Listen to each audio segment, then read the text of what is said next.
Il y a 2 semaines, on a commencé une nouvelle mini-série sur la nutrition et les macronutriments avec Coach Marc.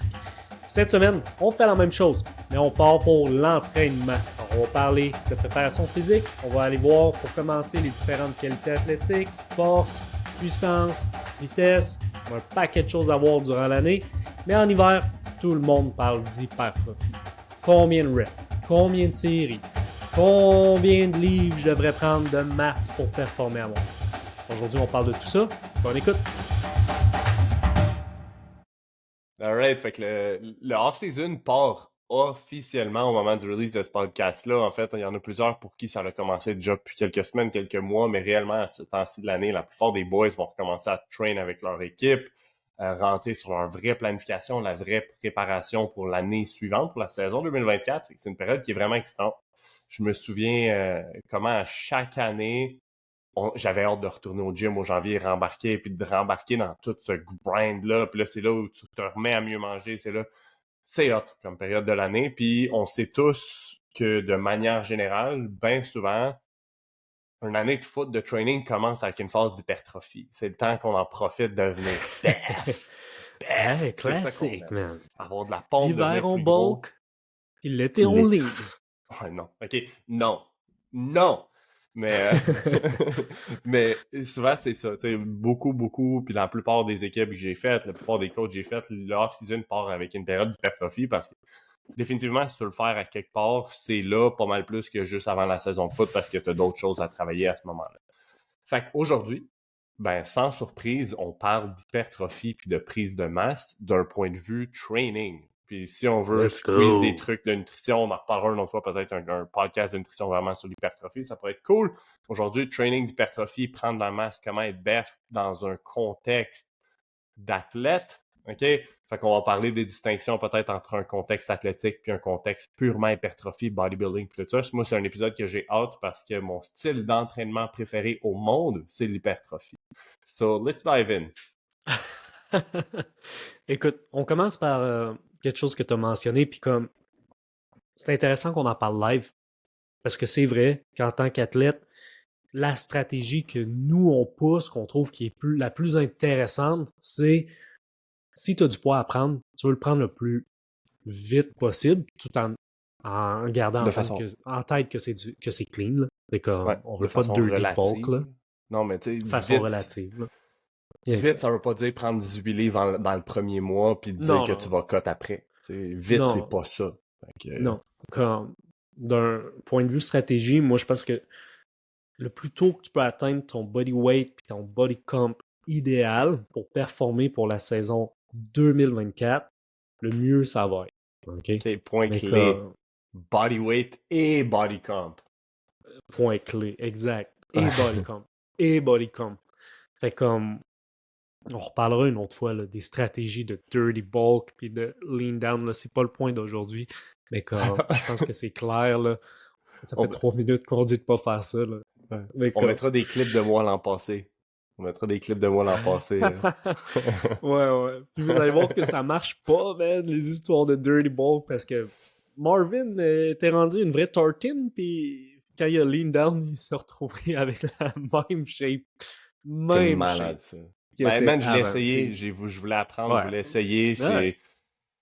Puis comme, Man, t'écoutes les trainers, puis regarde qu'est-ce qui se fait sur les réseaux sociaux, puis tout le monde parle de ça encore à ce jour. Fait comme, c'est correct que tu l'aies essayé, puis comme, c'est ta job de le faire, Marc, pour pas que les jeunes qu'on coach le fassent. Puis maintenant, je peux parler d'expérience, pas juste de hey, moi, je pense ça, puis ça, c'est ma philosophie, puis this and that. C'était ça. Je l'ai essayé, puis honnêtement, je croyais, j'étais convaincu que ça allait marcher. Puis ben, je suis devenu fort en tabarnak, je suis devenu gros en tabarnak, mais du moment que je me suis mis à re-lean down, ben, I'm back to square one, pour de vrai, puis ça, c'est un peu fou. Fait que, let's go, let's dive in. So, l'idée, c'est comme de prioriser, si on veut, l'hypertrophie à l'hiver, ok, tôt, en ce moment. Mais juste sur un side note, puis on part le pod avec ça. Pour moi, pour un athlète, l'hypertrophie ne devrait pas être ton objectif numéro un d'entraînement en aucun temps. OK? Surtout avec la tranche d'âge avec laquelle on travaille. Les joueurs de foot vont être au secondaire, au cégep, à l'université. L'hypertrophie est quasiment comme un effet secondaire de ton training, d'une certaine façon. Okay? Puis on va prendre le Ok. temps de deep dive là-dedans, puis c'est Ouais. une question aussi de stratégie et de philosophie dans tout ça. Mais moi, en tant que trainer, en tant que coach, les athlètes que je coach, oui, on va parler peut-être d'hypertrophie, ok, puis de prise de masse musculaire. C'est quelque chose qu'on veut qui arrive, mais c'est pas quelque chose qui, selon moi, devrait être priorisé dans ton training. Ok? C'est quelque chose qui arrive parce que tu t'entraînes fort. Pas parce que tu te dis, OK, je m'entraîne pour l'hypertrophie, donc je vais prendre de la masse musculaire. Oui, tu peux le faire, mais pour un athlète, je pense que c'est pas optimal. Que C'est c'est pas intéressant optimal. comme take. C'est intéressant comme take parce que c'est différent de ce qu'on entend de manière générale.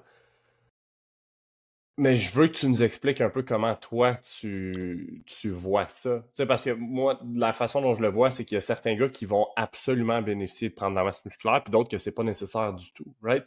Mais pour les gars qui ont besoin de prendre de la masse musculaire, puis quand je dis Mhm. besoin, c'est relatif, là. Je veux dire, Devontae Smith aurait besoin de prendre de la masse musculaire, puis il balle au plus haut niveau, là. Fait que, tu sais, selon les normes, il aurait besoin d'en prendre, puis est-ce qu'il a réellement besoin d'en prendre, c'est une toute autre question. Mais il y a des gars pour qui, sans doute, ça peut les aider, right? Fait que je veux Mhm. que tu nous expliques ton take à ce niveau-là, s'il te plaît. Ben, c'est un bon exemple. On parle de Devontae Smith, on pourrait parler de Tank Dell aussi, puis d'un paquet d'autres joueurs. Puis on pourrait prendre l'exemple inverse, puis parler de DK Metcalf, qui est un fucking unit, man, puis qui est vite, puis qui est athlétique. Mais comme, c'est le body type complètement différent de Devontae Smith.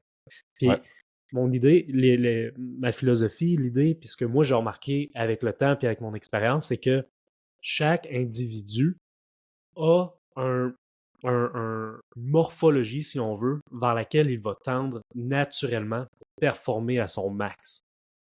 Donc peut-être que tu peux te dire, OK, tel athlète, OK, tel jeune, il est underweight pour sa position, pour le collégial, puis il pourrait bénéficier d'être plus lourd parce que selon les standards, ben, il faudrait qu'il soit plus lourd, OK, pour être plus physique, par exemple, pour Mhm. jouer backer. Mais cet individu-là, après ça, il faut que tu te poses la question, est-ce que lui, pas par rapport au standard de la position à laquelle il joue, mais par rapport à sa morphologie, est-ce qu'il va réellement mieux performer s'il est plus lourd?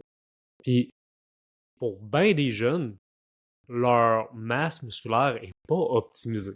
Parce que leur entraînement est ordinaire. Les gars, ils se donnent pas dans le gym où ils s'entraînent comme des bodybuilders, puis on va en reparler tantôt, ou parce qu'ils mangent pas bien. OK? Mais comme si ton entraînement est bien fait, ta nutrition est bien faite, naturellement, ton poids va évoluer vers où est-ce que toi tu dois être pour performer à ton mieux. Ça, c'est mon take là-dessus. On peut-tu faire un quick case study? OK? Je Let's pense, go. là, on parle. Allons-y. OK.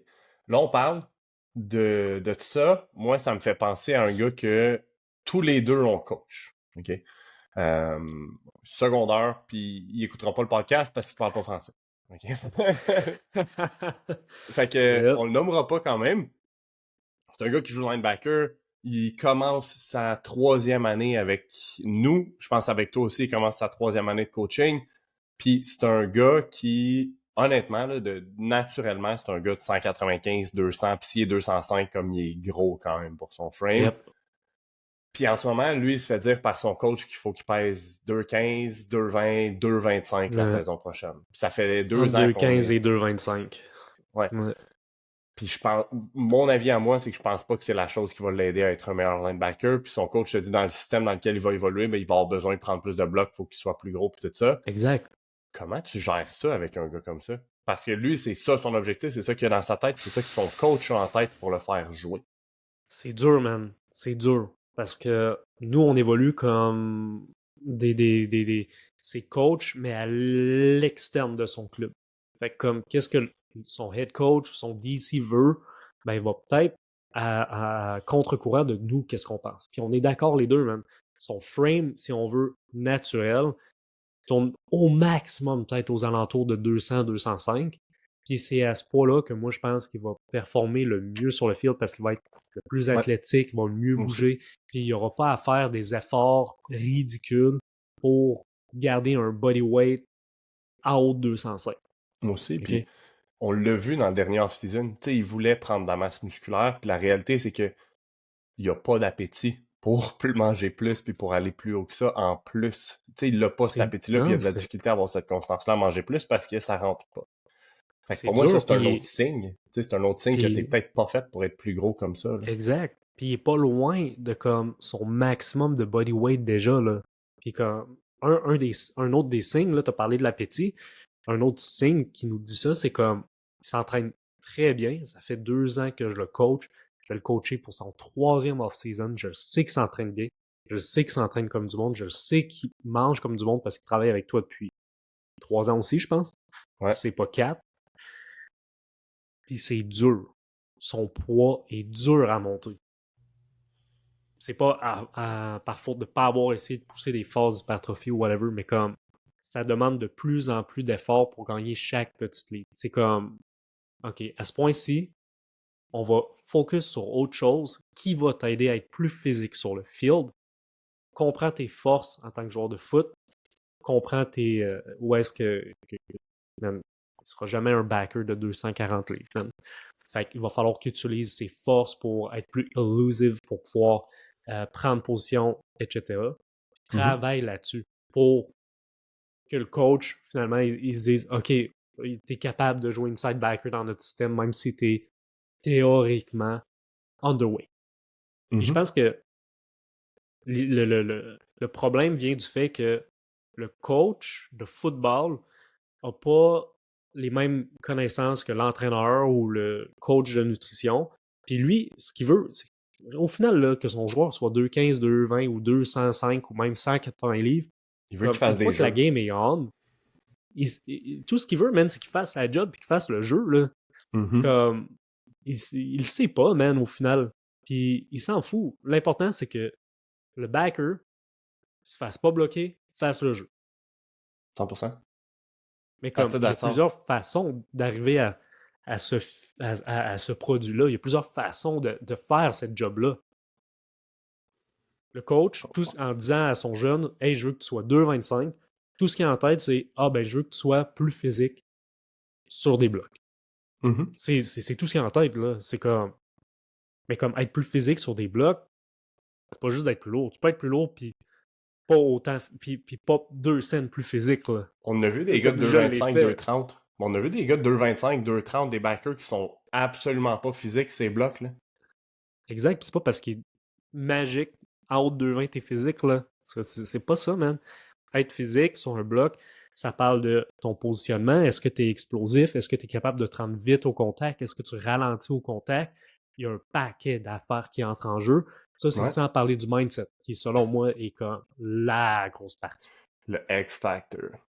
Le X-Factor. Fait que, écoute. Fait que comment tu gères ça? C'est quoi, what's the plan?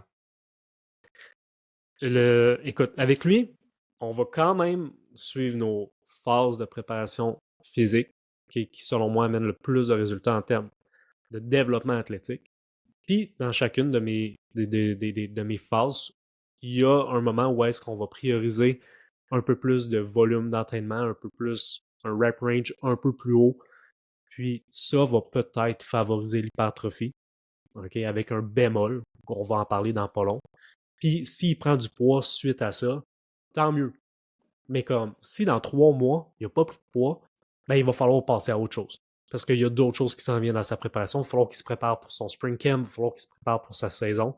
Puis si on fait juste être en mode hypertrophie, bodybuilding, prise de masse, jusqu'à temps qu'il atteigne son 225 livres, on va trop miss out sur des qualités athlétiques 100%. qui sont trop importantes. Je suis d'accord. Donc, c'est pour ça que moi, je dis que l'hypertrophie est un byproduct, un genre d'effet secondaire à l'entraînement. Jamais comme c'est priorisé.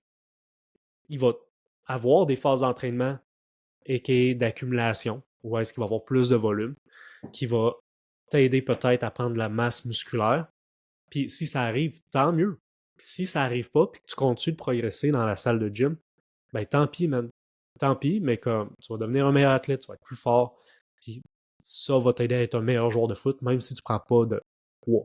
Comme au collégial, On le voit tout le temps, man. Collégial, man, c'est un niveau que j'adore coacher. J'adore entraîner les gars à ce niveau-là parce que les gars sont là pour 3 ans au minimum. OK? Donc, tu as le temps d'avoir une belle préparation physique, puis d'avoir une vision à long terme Yeah. pour le développement du jeune. Puis, c'est aussi une phase où le jeune passe de 16-17 ans à 20-21. Fait que tout ce qui est poussée de croissance, les niveaux de testostérone qui montent, man, les gars, man, rendent des enfants, man. Les gars arrivent avec des baby face, là. Ouais. Puis ils sortent avec des barbes puis des shapes d'hommes, man. C'est comme... On Des voit des traps. transformations, Ouais. là. C'est fou, là. C'est Ouais. fou. Ouais. C'est hot. Puis comme...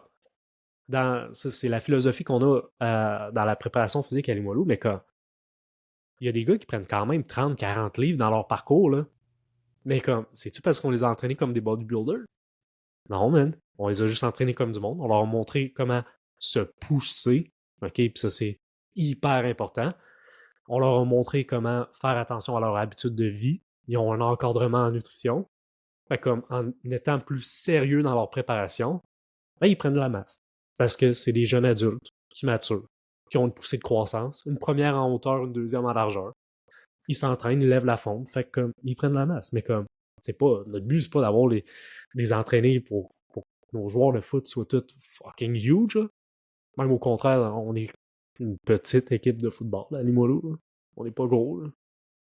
Non, j'aurais pas été le back then, j'aurais pas été le prototype qui aurait bien fité dans ce qui se fait dans ce qui se fait à Limoilou. Écoute, parenthèse de coaching, je pense que l'idée c'est de recruter le meilleur talent possible, les meilleurs fits possibles, puis après ça, d'ajuster ce que tu fais pour mettre tes athlètes dans les meilleures positions de bord. Fait que, Max, tu serais retrouvé à Limoilou, on t'aurait trouvé un rôle, là, assurément. Parce que je suis T'aurais un peut-être une D-line.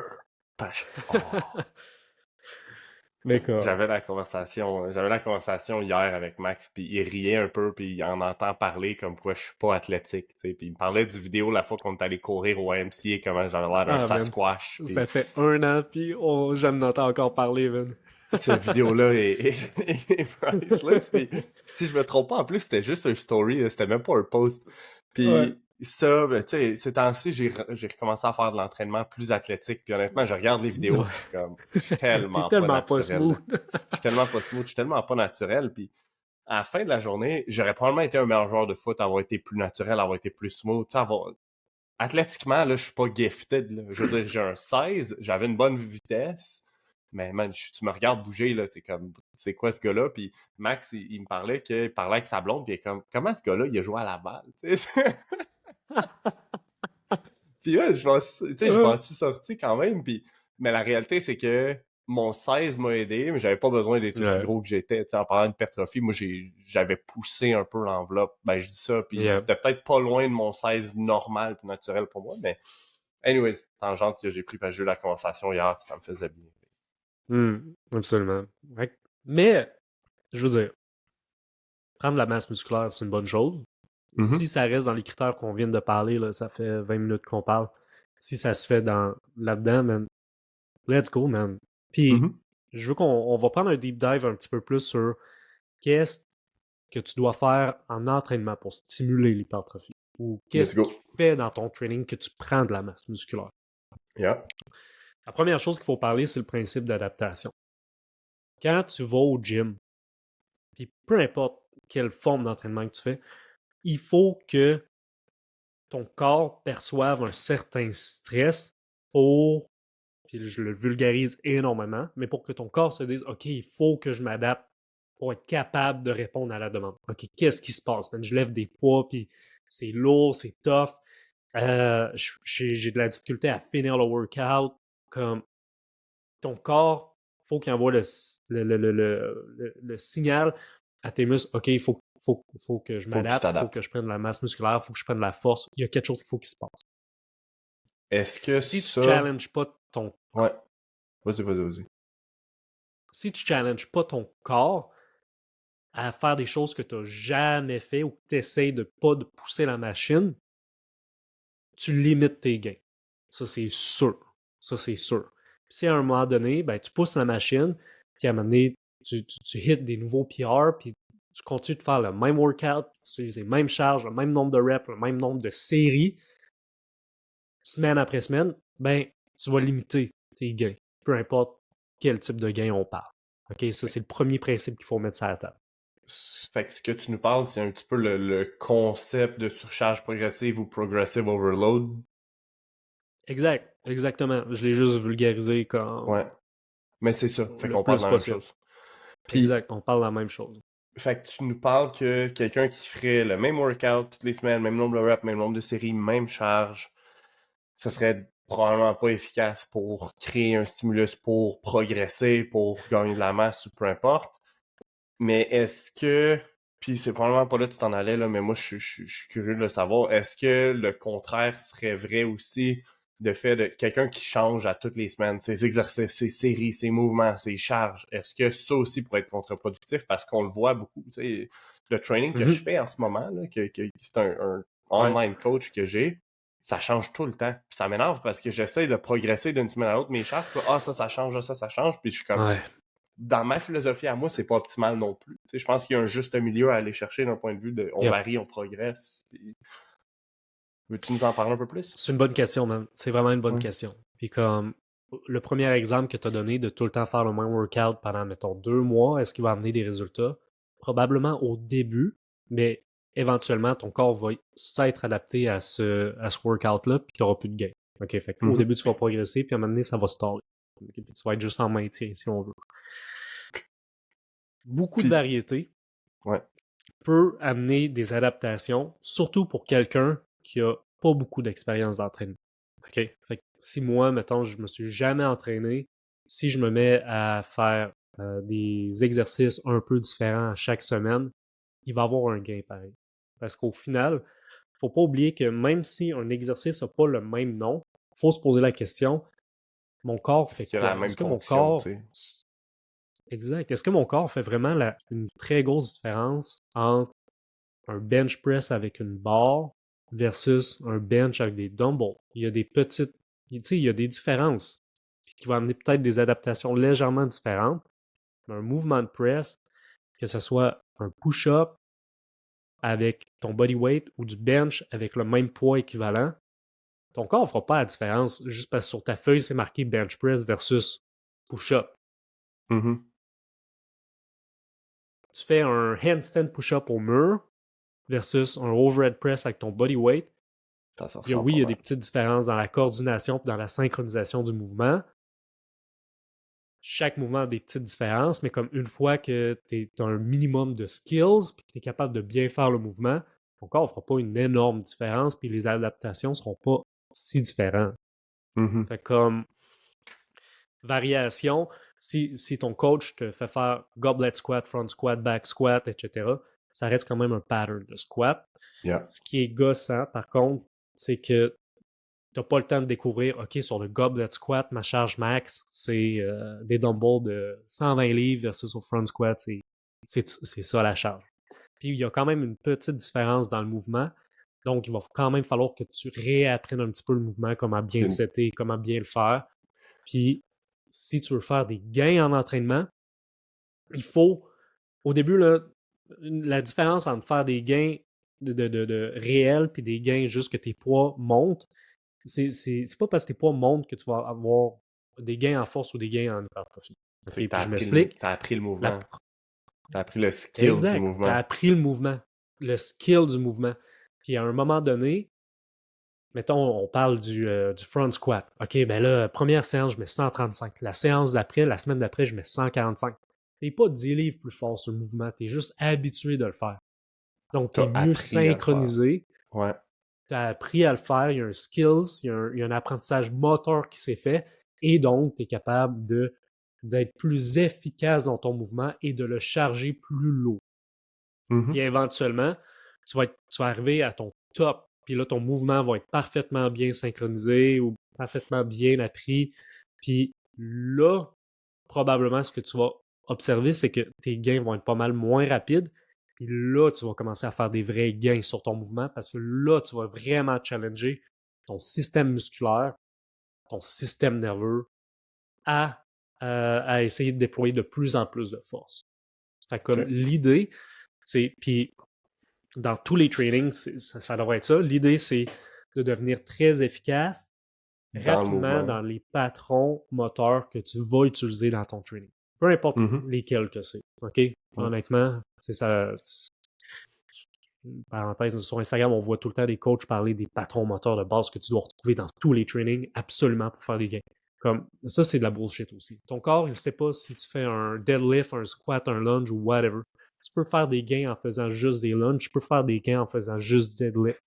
Comme tu n'as pas besoin d'un nombre de movement pattern X pour être sûr que ton training est bon. C'est important d'avoir un système et de le structurer.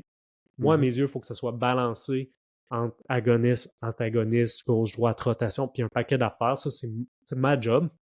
Mais comme, si ton athlète n'est pas capable de squat parce qu'il n'a pas la mobilité pour squat, il a les hips stiff, il a mal aux genoux, il a les ankles stiff, ou il est fucking grand, puis il a des bras de fucking longs. Fait comme, le squat sera peut-être pas bon pour lui. Fait comme, t'es pas obligé de passer par là pour qu'il y ait des gains, surtout pas un athlète. OK? Mais ça, c'est une autre histoire. Man. Yeah. So, une fois que ton mouvement est bien optimisé en termes d'apprentissage moteur, c'est là que tu peux vraiment commencer à pousser ton système musculaire. C'est là que les gains les plus substantiels vont arriver. Parce qu'au début, c'est ça, tes charges augmentent, mais t'es juste meilleur à faire le mouvement. Fait que musculairement, t'es pas plus fort. Ton système nerveux est pas nécessairement, tu sais, il fire pas plus hard ou c'est pas un gain de force de ton système nerveux. L'apprentissage moteur, puis ça vient probablement de beaucoup de ton système nerveux, don't get me wrong, Ouais, exact. va faire que t'es plus fort. Fait que la première semaine que Exact. tu fais un mouvement, la semaine après, tu le refais, ta charge monte, mais t'es pas, tu sais, summary, là, Exact. t'es pas plus fort. T'es meilleur à Non. faire ce mouvement-là. La Exact. troisième semaine, t'es peut-être meilleur à faire le mouvement, peut-être un peu plus fort, puis plus tu progresses dans le même movement pattern, plus on se dirige vers des gains de force, plus que des gains d'apprentissage moteur. Exact. C'est exactement ça. Puis comme, il faut OK. faire attention, l'apprentissage moteur se passe au niveau du système nerveux, Yeah. comme ton gain en force, et ça ne va pas être tout à fait les mêmes adaptations. OK? Mais ça Ce reste sera pas très les, similaire. Ouais, ouais, Ouais, c'est ça. Comme ton gain en OK. force va souvent arriver quand tu vas être capable de recruter plus d'unités motrices, donc Mhm. plus de fibres musculaires.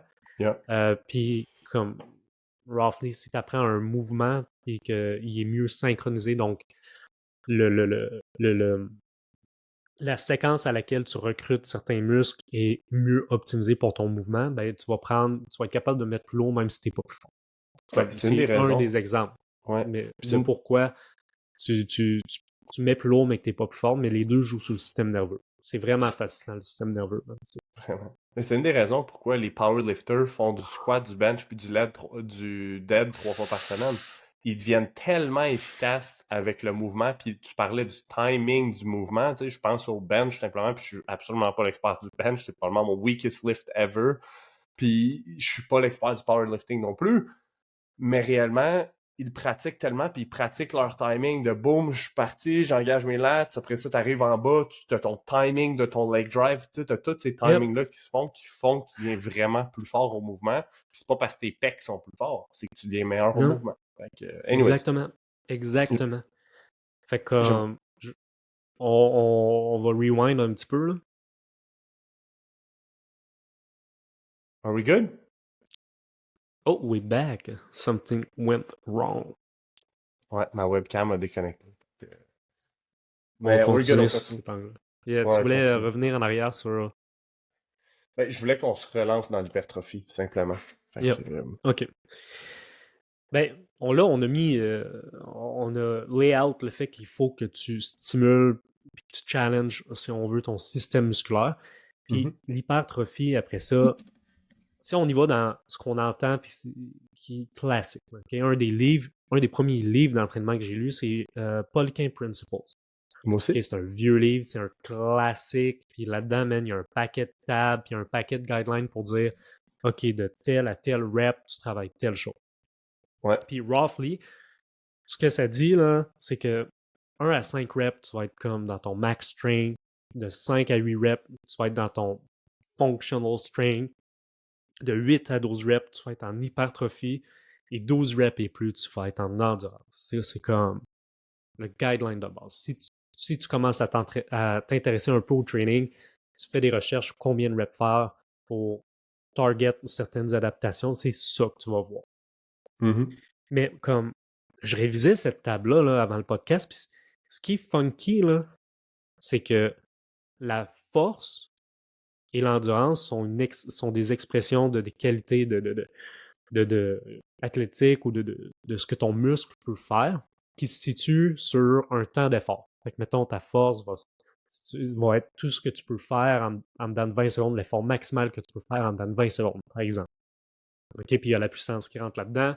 Puis l'endurance, ça va être, OK, quel niveau d'effort je suis capable de sustain pendant 1 minute et plus. Mais l'hypertrophie, c'est pas une qualité athlétique de, de tes muscles. C'est pas comme, entre 40 et 70 secondes, je display mon hypertrophie. Fait que je trouve ça toujours curieux de voir l'hypertrophie se retrouver entre deux qualités athlétiques, deux qualités, deux fonctions de tes muscles, alors que c'est pas une fonction. L'hypertrophie, C'est un c'est simplement outcome. de dire que, exact, c'est un outcome. Fait que, comme, qu'est-ce que ça fait là? Puis là, je me pose la question, puis ce que j'apprends de plus en plus, puis ce que je me rends compte, puis comme, ce qui est en plus de ça, qui est de plus en plus supporté par la littérature scientifique, c'est que pour avoir l'hypertrophie, ce qui est le plus important, c'est d'avoir un gros effort dans le gym. Ce qu'on remarque, c'est dans ton training, tu vas souvent proche de l'échec ou à l'échec, ça va être un beaucoup meilleur prédicteur de OK, est-ce qu'il va y avoir du muscle growth? Est-ce que je vais prendre de la masse musculaire? Puis comme OK, hypertrophie, 8 à 12 reps, est-ce que ça veut dire que si je fais du 6 à 8 reps, je ne prendrai pas de masse musculaire? Ben Hypertrophie non, fonctionnelle, mon justement. gars. Non, justement, tu peux prendre de la masse musculaire en travaillant des séries de 6 reps, et tu peux prendre de la masse musculaire en faisant des séries de 15 reps, ou même des séries de 20 reps. OK? Fait comme, il y a un paquet de choses qui est un peu wrong avec cette façon-là de voir les choses. Et il y a un paquet de façons que tu peux t'entraîner pour avoir de l'hypertrophie. C'est ça qui complexifie un petit peu le portrait. Puis d'être capable de dire, OK, de 8 à 12 reps précis, ce qui est le plus optimal pour l'hypertrophie, c'est d'une lâcheté intellectuelle. Parce qu'il y a Oh un my. paquet de choses qui vont peut-être optimiser ton hypertrophie. C'est pas vrai que de 8 à 12, puis en faisant juste 2 à 4 séries de 8 à 12 reps tout le temps, Wow. que tu vas optimiser ta masse musculaire. T'as Il y a un complètement paquet d'autres snap. choses qui rentrent en compte. T'as J'ai snap. complètement snap. Lâcheté Lâcheté intellectuelle, man. intellectuelle. Yeah, man. Damn. Carrément, man. Comme en ce moment, ça fait. Tu sais, j'ai une bonne expérience d'entraînement. J'ai pas besoin de m'entraîner beaucoup pour retenir mon poids de 180 livres. Puis comme. En ce moment, je fais quand même juste une série de 20 reps. Puis je suis confiant que je vais avoir un progrès en utilisant cette méthode-là. Même si c'est pas entre 8 et 12 reps. Mhm. Puis comme on va donner d'autres exemples, tu peux travailler dans le 20 reps. Puis quand tu te poses la question sur, OK, quel type d'athlètes ont une bonne masse musculaire, puis qu'est-ce qu'ils font comme type de training? Ben, les cyclistes, mettons, on va parler des cyclistes, parce qu'ils ont des fucking grosses cuisses, ces gars-là, man. Eux qui font du vélo de route, là. Non, mais ils Si, sont si, si t'as déjà vu des fucking photos dopés. Ouais, mais ils sont dopés à quoi? À l'EPO? À des J'ai aucune choses qui te idée. permettent d'avoir un meilleur cardio? Pas J'ai aucune nécessairement idée. des choses probablement, Non. peut-être, mais comme... Oui, ils sont dopés, mais comme...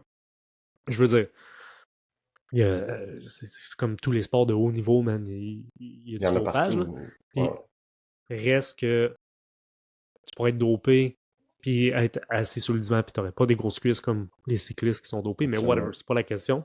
Ouais. Les cyclistes ont des fucking grosses cuisses puis je garantis que la majorité de leur training, c'est pas de lever des poids de 8 à 12 reps. Non. C'est pas de lever des poids de 8 à 12 reps. Ils sont sur le bike, ils poussent, ils pédalent, ils pédalent, ils pédalent, ils pédalent, puis ça apporte aussi des stimuli nécessaires qui vont amener une hypertrophie.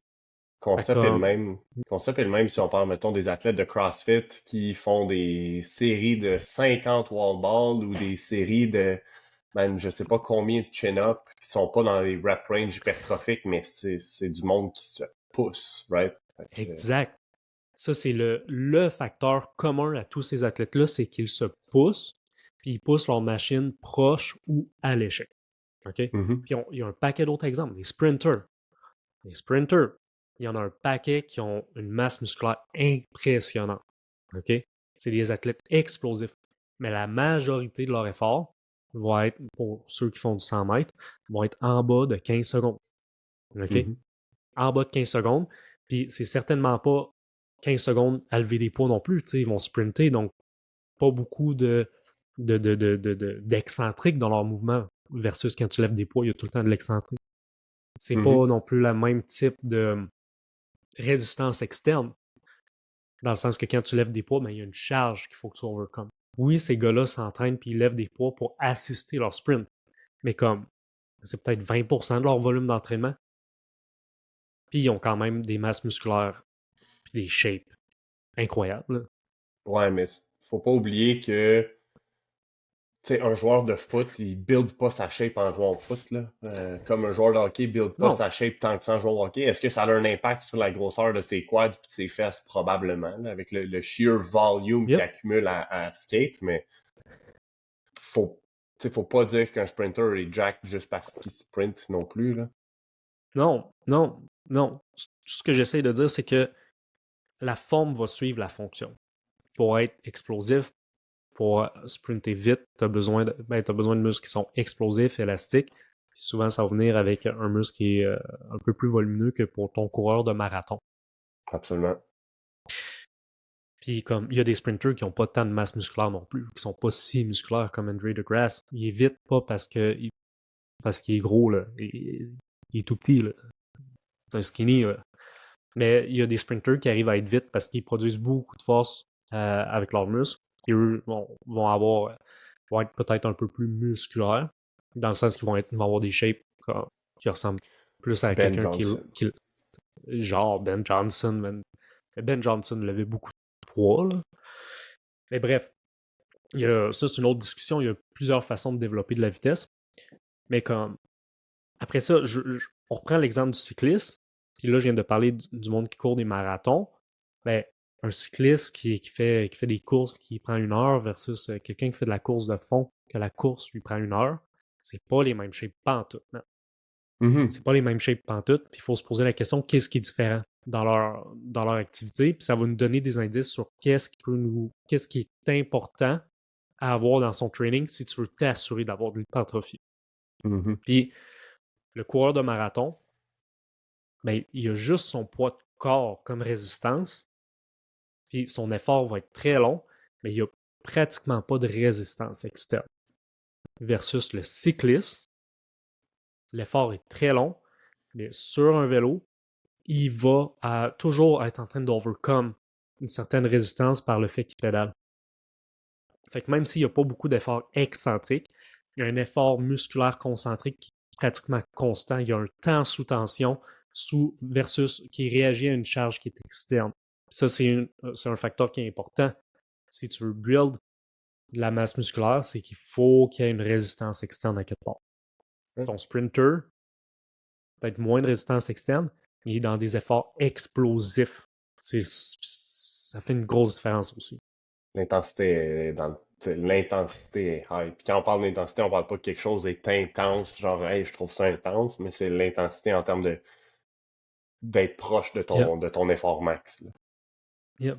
So, le premier facteur qu'on vient de highlight, c'est pas nécessairement un rep range ou whatever. Mais le premier qu'on a highlight, c'est ton effort. Le deuxième, c'est qu'il faut que tu aies une résistance externe. OK? Fait Yeah. que ce soit des poids, que ce soit du bike ou whatever. Après ça, le type de résistance va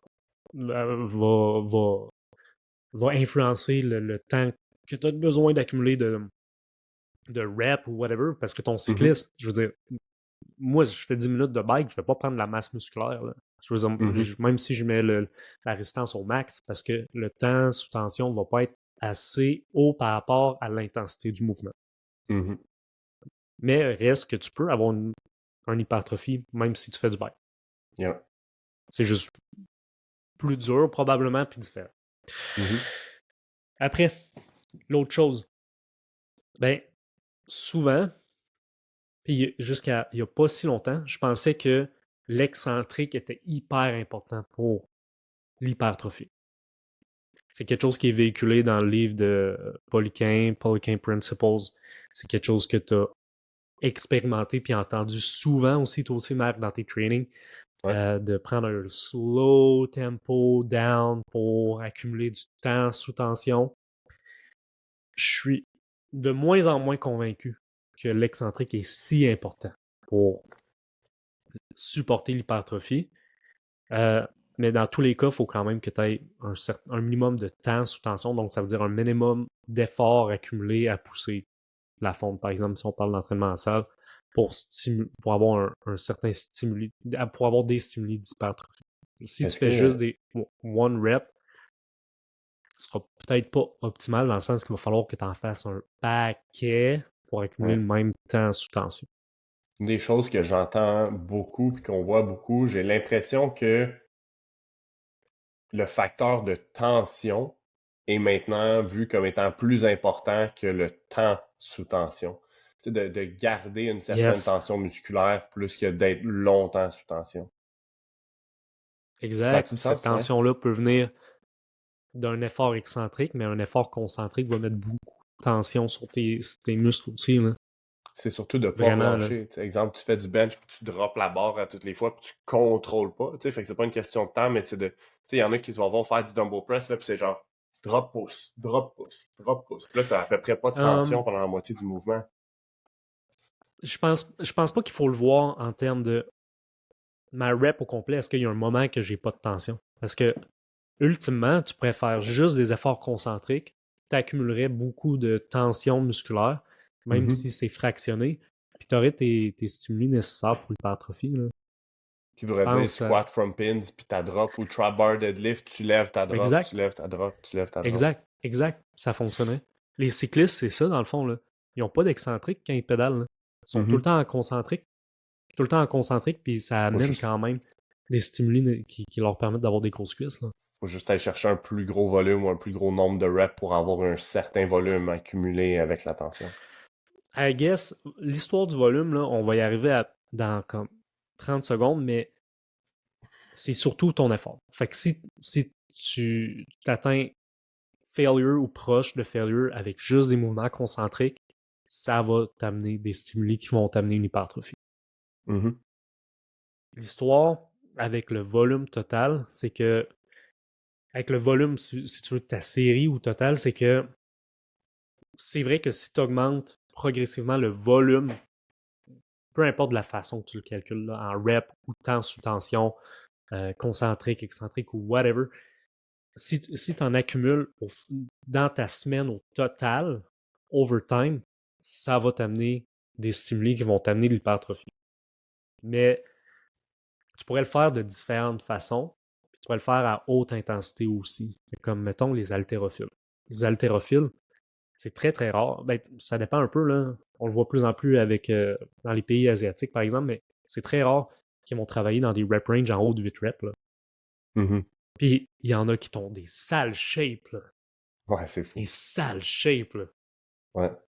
Mais comme ils liftent beaucoup dans leur journée puis dans leur semaine aussi. Ouais. Beaucoup dans leur journée puis dans leur semaine. Et le fait que peut-être que leur training sont ils vont pas nécessairement non plus aller chercher tout failure si souvent que Mhm. ça va leur permettre d'accumuler plus de volume dans leur semaine aussi. Yeah. Que s'ils atteignent un vrai échec à chaque training, à chaque set. OK? Mhm. Fait comme, il faut garder en tête aussi une balance entre oui, je m'entraîne fort, je suis proche de l'échec. Donc, ça fait plein de fois que je le dis parce que c'est important, c'est pas nécessairement tout failure. C'est proche de l'échec, mais je me garde assez d'énergie dans la tank pour être capable d'avoir un volume d'entraînement dans ma semaine qui est intéressant. OK? Puis je pense que l'histoire d'optimiser l'hypertrophie dans le 8 à 12 reps, c'est là. C'est que c'est un volume d'entraînement dans une série où est-ce que tu n'auras pas une aussi grande fatigue au point de vue de ton système nerveux parce que tu vas utiliser des charges plus légères, mais tu vas être quand même capable d'aller chercher un effort intéressant qui va stimuler ton hypertrophie. Je pense que c'est. Mhm. Puis tu vas accumuler du volume plus rapidement, peut-être, avec Ok. moins de drawback ou avec une plus grande facilité de récupérer de ce Ouais, volume-là. Je pense que c'est plus là que le 8 à 12 reps est peut-être intéressant pour stimuler l'hypertrophie. je Versus en comprends. force, ben, peut-être qu'il faut que tu fasses beaucoup plus de séries. Ça devient très taxant. Ton système nerveux, plus dur à récupérer. Versus l'endurance que là, ben, il faut que tu fasses des séries pas mal plus longues. Comme, mettons, ton cycliste, eux, ils s'entraînent, les athlètes d'endurance, ils s'entraînent des Dans heures des et des volumes. heures. Ouais. Ils ont des volumes d'entraînement en termes d'heures crazy. Hein. Fait que, Ouais. peut-être pour avoir des stimuli équivalents d'hypertrophie, tu as besoin de faire 2 heures de bike versus 30 minutes de musculation, de squat, par Mhm. exemple. Yeah. Fait que, Quand tu il y a... parlais de volume, tu sais, de volume à travers la semaine, tu veux-tu peut-être te diriger vers la fréquence d'entraînement? Y a-tu une fréquence optimale de t'entraîner, d'entraîner un muscle à travers la semaine? De plus en plus, tu sais, je pense Ouais, j'espère qu'on commence à être over du bodybuilding split, qui est la meilleure chose d'entraîner chaque ouais, muscle une fois, puis une journée de pec, puis une journée d'épaule, puis une journée de dos. Je pense qu'on est over it, ouais, mais de plus en plus, on entend du 2 à 3 fois par semaine par ouais. muscle. Tu sais, est-ce que ça a un impact? Ouais, puis ça va dépendre aussi de l'intensité à laquelle tu t'entraînes ou le volume total de ta séance. Fait que, par exemple, j'ai des athlètes qui vont faire des full body workouts puis qui vont sprinter. Fait que 6 jours dans la semaine, back to back, ils vont hit leur lower body et leur upper body. OK? Mais les séances sont plus courtes. Fait que comme le volume est réparti différemment.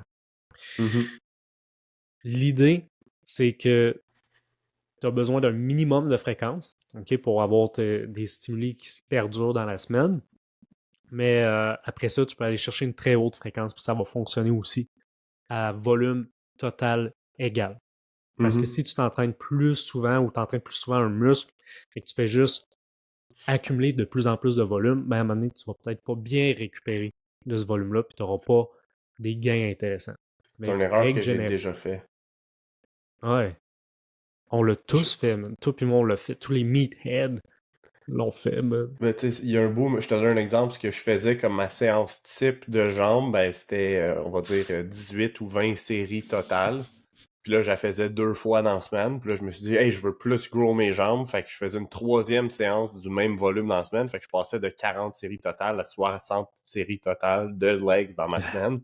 En me disant, je vais en faire plus, je vais avoir plus de gains. Mais à la fin de la journée, c'est pas nécessairement comme ça que ça fonctionne. J'aurais pu garder un volume de Mm. séries totales similaire, bon, peut-être un peu plus, mais que l'intensité soit plus grande à chacune des séances, mais avec un moins grand volume par séance, mais à travers la semaine, que ça se ressemble. C'est Mm. ce que j'aurais dû faire.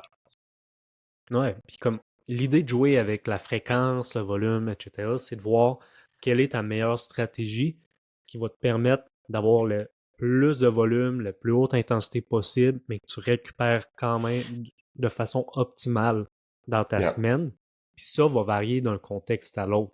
Ça dépend de ton expérience d'entraînement, ça dépend de ton body type, ça dépend de toi, qu'est-ce que tu préfères aussi. Ça dépend de ton sport, puis ça dépend si tu as besoin de prioriser d'autres choses dans ton training. Mais comme Mhm. règle générale, 2 à 3 fois semaine que tu hits un muscle précisément, c'est une bonne rule of thumb qui va t'amener des gains.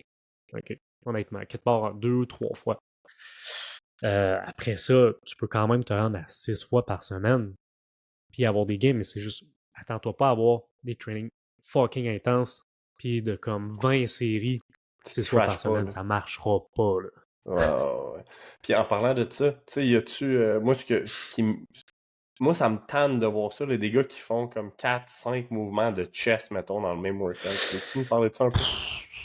Écoute, 4 5 mouvements, je sais pas d'où ça vient, man. I guess du monde du bodybuilding, mais les athlètes que je coach, souvent, dans leur training, ont un mouvement de press, un mouvement de row. Par exemple, pour le upper body, puis that's it. Si je veux accumuler un plus grand volume, ils vont faire un peu plus de séries, Puis si je veux encore plus augmenter le volume, ben là, peut-être que je vais mettre un deuxième mouvement de row, un deuxième mouvement de press.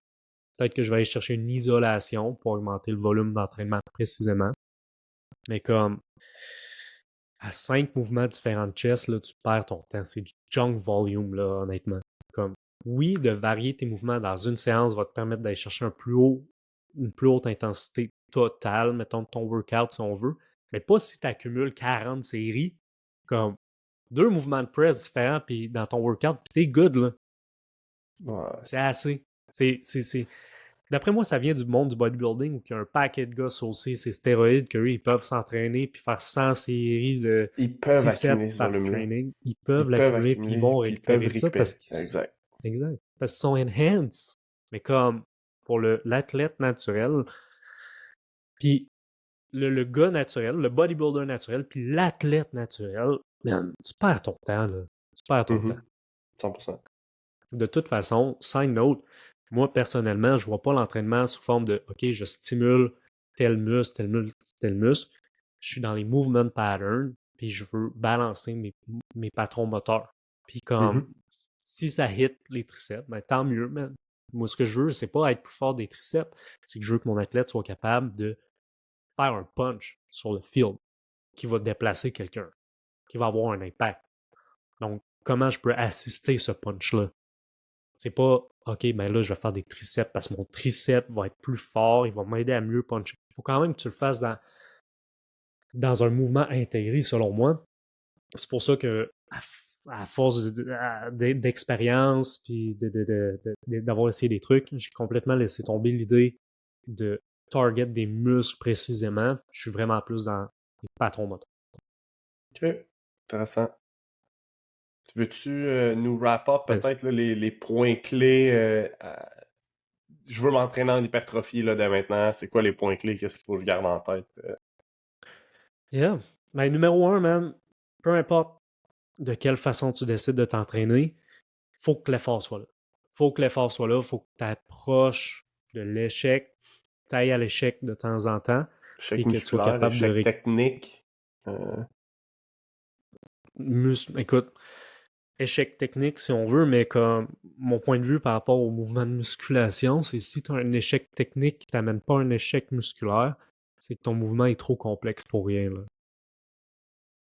Fait comme si, mettons, t'es pas capable de garder la technique sur un chest press ou un dumbbell press qui est pas dû à un échec musculaire, juste parce que c'est trop compliqué à faire parce que t'es T'es sur un pas boss prêt à ball ça. puis tu manques d'équilibre ou whatever, Ouais. c'est change de mouvement, man. Change de On le voit mouvement. souvent sur le squat ou le deadlift. Tu sais, quelqu'un qui squat, ça va bien, puis à un moment donné, les fesses se mettent à lever, puis le tronc lève après, ou peu importe. Tu sais. Ouais.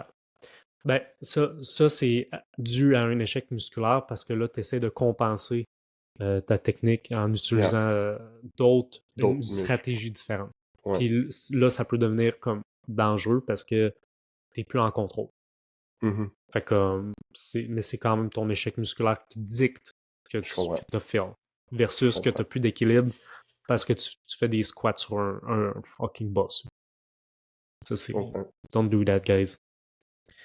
Puis comme à partir de là, ce qui est important pour moi, puis ce que je dis au monde, c'est comme si tu préfères t'entraîner puis faire 5-6 reps parce que c'est ce que t'aimes, ou tu préfères faire 12 à 15 reps parce que t'aimes le feeling de pompe, ben va avec ce que tu préfères rendu là, man. Puis comme si tu fais quelque chose que tu préfères, tu as pas mal plus de chances de te donner dans ce training-là. Puis ton degré de motivation reste haut. Fait que comme toi, t'aimes les trucs qui pompent, puis t'aimes le feeling d'être pompé, puis que ça brûle. Moi, personnellement, quelque chose en haut de 10 reps, ça me fait chier.